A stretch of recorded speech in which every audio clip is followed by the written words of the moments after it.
नमस्कार प्यारे मित्रों, आप लोग कैसे हैं। आई होप कि आप लोग अच्छे होंगे और आपकी पढ़ाई बेहतर चल रही होगी और आप लोग अपने जीवन को बेहतर बनाने के लिए अथक प्रयास कर रहे होंगे। प्यारे मित्रों, आज आप लोगों के लिए एक बेहतरीन कंटेंट लेकर आया हूं। जैसा कि आप व्हाइट बोर्ड पर सामने से आपको दिख रहा होगा, अभी तक आप क्या पढ़ चुके हैं, मानसून का आगमन। जी हाँ, भारत के अंदर दक्षिण पश्चिम मानसून का आगमन कब होता है, इससे संबंधित जितने भी तरह से बनने वाले प्रश्नों के संग्रह था, मैंने उन सारे प्रश्नों के संग्रह को आपको पॉइंट टू पॉइंट जो है करवा दिया है। और आज आप लोगों को प्यारे मित्रों क्या पढ़ना है, आज आप लोगों को क्या पढ़ना है, ये पढ़ना है आज आप लोगों को कि दक्षिण पश्चिम मानसून की वापसी भारत से कब होती है।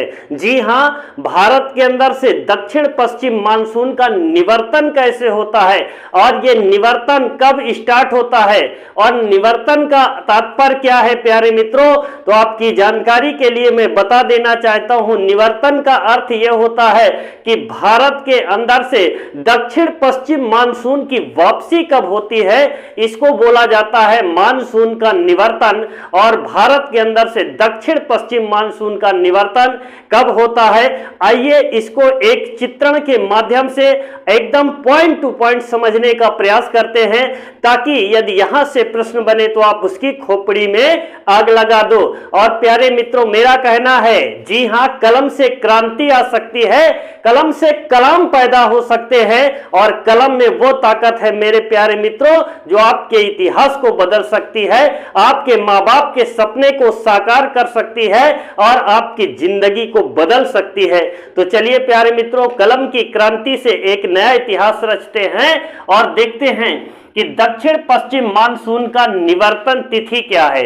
जी हां, भारत के अंदर दक्षिण पश्चिम मानसून के निवर्तन की तिथियां क्या है, एक एक पॉइंट टू पॉइंट समझने का प्रयास करेंगे, ताकि यहां से आए प्रश्न तो आप उसकी खोपड़ी को आग लगा दो। तो प्यारे मित्रों, जैसा कि आप जानते हैं कि भारत के कितने तटवर्ती राज्य हैं, तो याद रखना 9 तटवर्ती राज्य हैं। 9 तटवर्ती राज्यों में पश्चिमी तट की बात करें तो पश्चिमी तट पे 5 राज्य है, आप सब जानते हैं, केरल है, कर्नाटक है, गोवा है, महाराष्ट्र और गुजरात है। और पूर्वी तट पर 4 राज्य है, जैसा कि आप तमिलनाडु, आंध्र प्रदेश जो है, उड़ीसा और पश्चिम बंगाल है। तो प्यारे मित्रों, पश्चिमी तट पे कौन सा सागर है, अरब सागर है। और पूर्वी तट पर कौन सा सागर है, कौन सी खाड़ी है। इसका मतलब ये सागर का हिस्सा है। खाड़ी क्या होता है, जब जल भराव हो जाता है, जब बाढ़ आती जिसको बोल सकते हैं, और बाढ़ के घट जाने के बाद जो जल का क्षेत्र गड्ढा बचता है तो उसको क्या बोला जाता है, उसको खाड़ी बोला जाता है। और प्यारे मित्रों, आप जानते हैं केरल के निचले वाले ये वाले हिस्से में नीचे क्या है, हिंद महासागर है। और आप ऊपर जानते हैं कि इधर कौन सा है, याद रखना, हिमालय पर्वत। तो यहां से हमको क्या पढ़ना है प्यारे मित्रों, मानसून का निवर्तन पढ़ना है।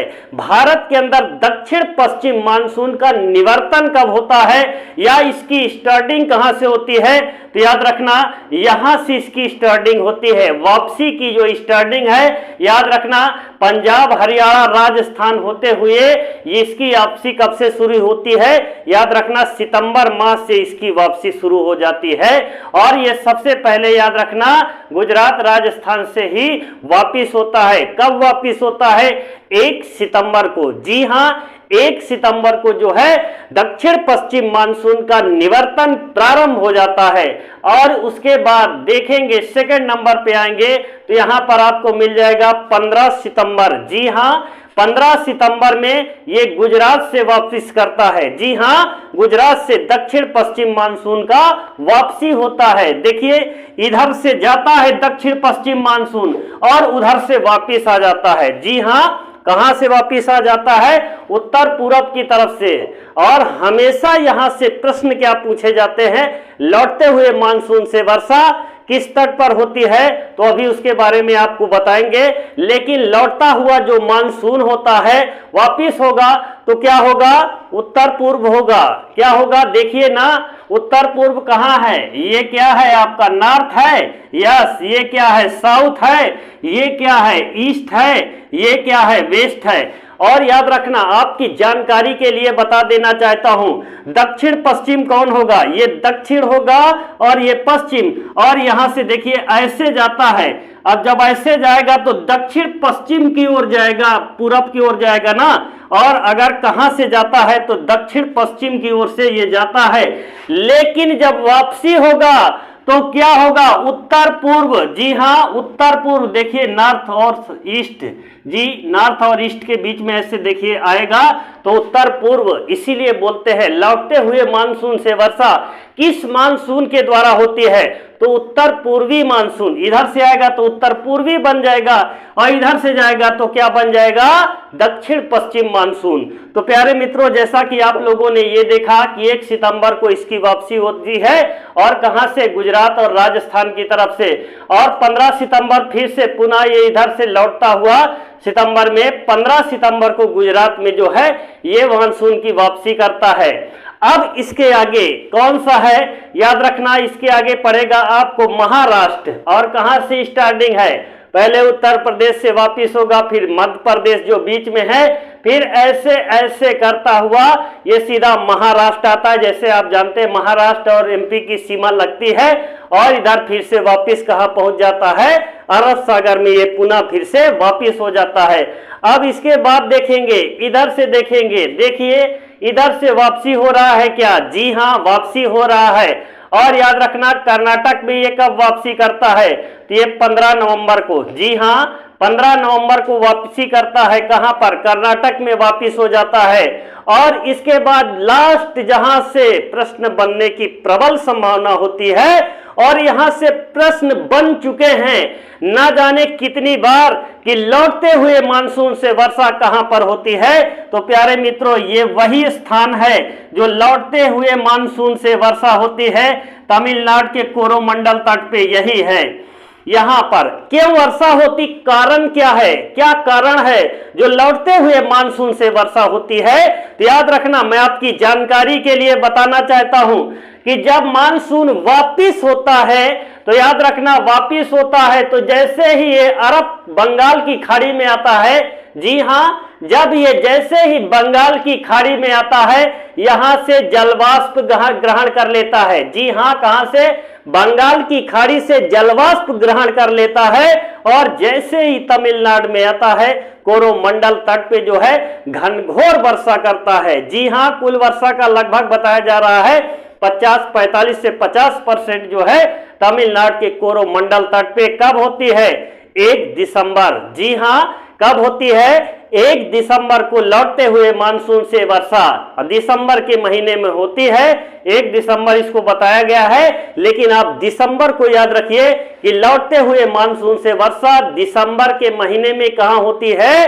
तो याद रखना तमिलनाडु के कोरोमंडल तट पर होती है। अगर मानसून का पूछा जाए तो क्या होगा? उत्तर पूर्वी मानसून के द्वारा होती है। और प्यारे मित्रों, आई होप कि सारे मैटर को आप समझ पा रहे होंगे। अब इधर आपको कुछ पॉइंट लिखे हुए हैं, उस पॉइंट पर आपको ध्यान रखना है कि ये कौन कौन से ऐसे महत्वपूर्ण पॉइंट है जहां से एग्जाम में बार बार प्रश्न पूछे जाते हैं। तो चलिए प्यारे मित्रों, मानसून के निवर्तन से संबंधित कुछ ऐसे प्रश्न हैं जहां से एग्जाम में प्रबल संभावना होती है प्रश्न बनने की। तो देखते हैं, देखिए यहां लिखा क्या है? मानसून का निवर्तन का अर्थ क्या होता है? जी हाँ, मानसून के निवर्तन का अर्थ क्या होता है? तो याद रखना, मानसून का पीछे की ओर लौटना। जी हाँ, मानसून निवर्तन का अर्थ होता है मानसून का पीछे की ओर लौटना, निवर्तन कहलाता है, जो सितंबर माह से शुरू होता है। जी हाँ, कब से शुरू होता है निवर्तन? सितंबर माह से शुरू होता है। जैसा कि मैंने बता दिया है, 1 सितंबर को इसकी शुरुआत होती है।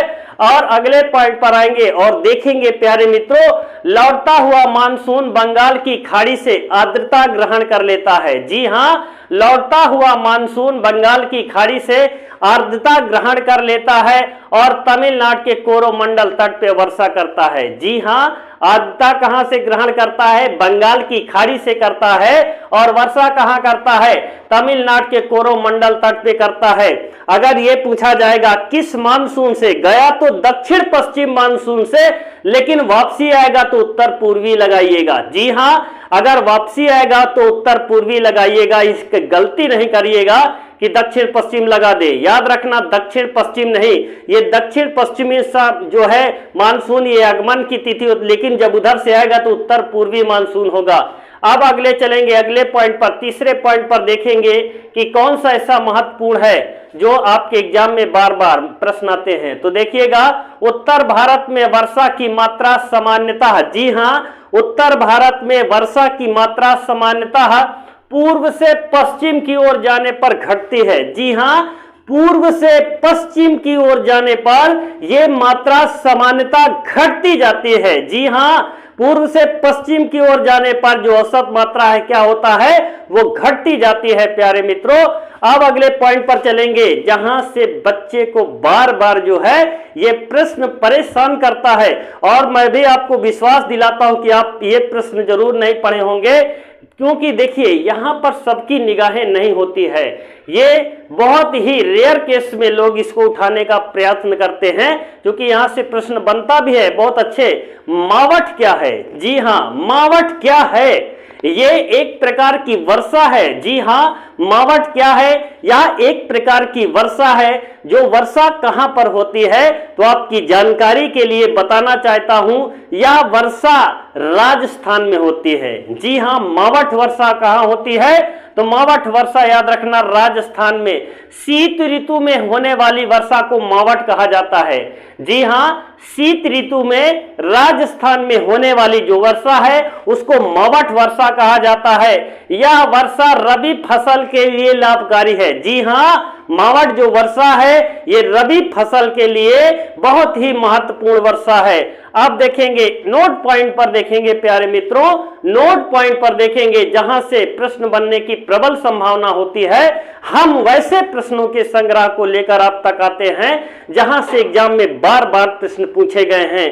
और जो बच्चे चैनल पर नए हैं कृपया वो चैनल को लाइक एंड सब्सक्राइब कर दीजिएगा, और देखने के बाद आप लोग यहां से देखिएगा एग्जाम में कैसे कैसे प्रश्न हूबहू एकदम सेम टू सेम सारे प्रश्न आपको यहां से मिल जाएंगे। तो नोट पॉइंट को देखिएगा प्यारे मित्रों, चक्रवात की उत्पत्ति जहां पर होती है, जी हां, चक्रवात की उत्पत्ति कहां पर होती है, तो याद रखना चक्रवात की उत्पत्ति वहां पर होती है जहां पर ठंड हवाएं और गर्म हवाएं, जी हां, गर्म हवाएं और ठंडी हवाएं आपस में मिलती है। जी हां, चक्रवात की उत्पत्ति कैसे होती है? जहां पे गर्म हवाएं और ठंडी हवाएं आपस में मिलती हैं वहां पर चक्रवात की उत्पत्ति होती है। और चक्रवात का जो बीच का दाब है वो निम्न होता है। क्या होता है प्यारे मित्रों? चक्रवात में जो बीच का दाब होता है वो दाब क्या होता है? निम्न दाब होता है। आई होप कि आप लोग मेरी बात को समझ पा रहे होंगे और ये सेशन आपको बेहतरीन से पूरा समझ में आया होगा। और प्यारे मित्रों, अगर ये सेशन आपको समझ में आया होगा तो आप लोग कमेंट में जरूर कमेंट कीजिएगा, और नहीं समझ में आया तब भी आप हमें कमेंट कीजिएगा। आपको इसको पुनः बताने का प्रयास करेंगे। इसके जर्रे जर्रे से बनने वाले सारे प्रश्नों की खोपड़ी को आप आग लगा दोगे। प्यारे मित्रों, आज की क्लास को मैं यहीं पर विराम करता हूं। जय हिंद, जय भारत।